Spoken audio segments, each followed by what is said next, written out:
Commentary on Revelation 8 1 5. Revelation 8 opens with a striking transition in the vision, the breaking of the seventh seal.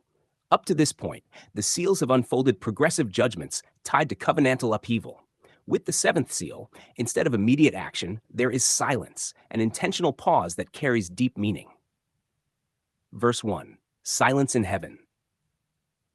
When he opened the seventh seal, there was silence in heaven for about half an hour.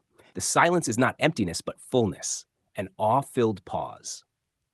In the prophetic tradition, silence often signals of decisive action. Here it marks the completion of what the sealed scroll contained. The judgment long anticipated is no longer pending. It has reached its appointed moment. This silence reflects the closing of an old order.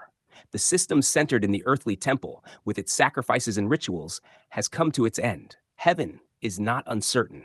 It is resolved. The pause is the calm before the manifestation of what has already been determined. Verse 2. The seven trumpets.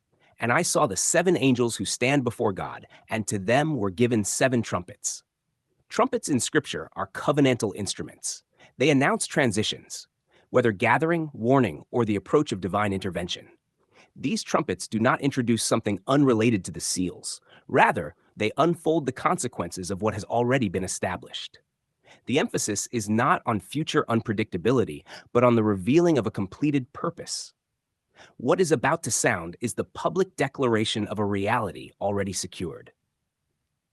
Verses 3 to 4. The prayers of the saints.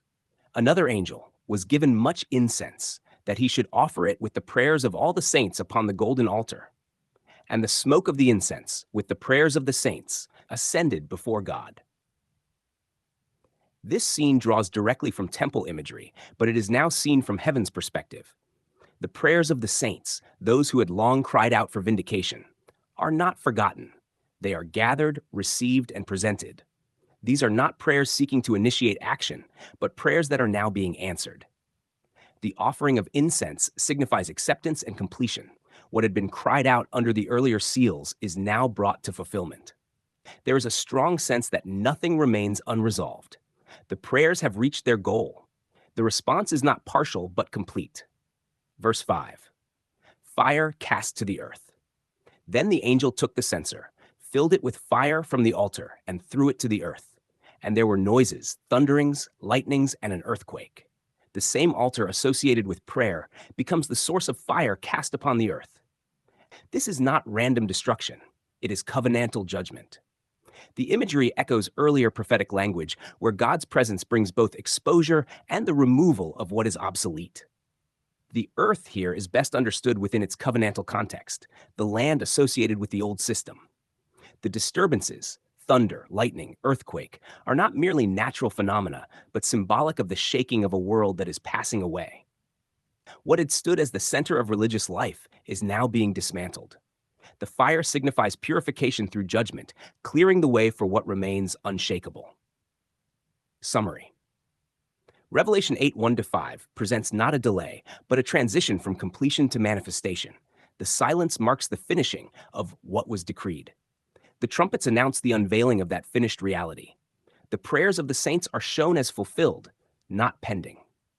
And the fire cast to the earth represents the decisive removal of the old covenantal order. The passage emphasizes that the work is not in process, it is being revealed. What unfolds is not uncertainty, but the visible expression of what has already been accomplished.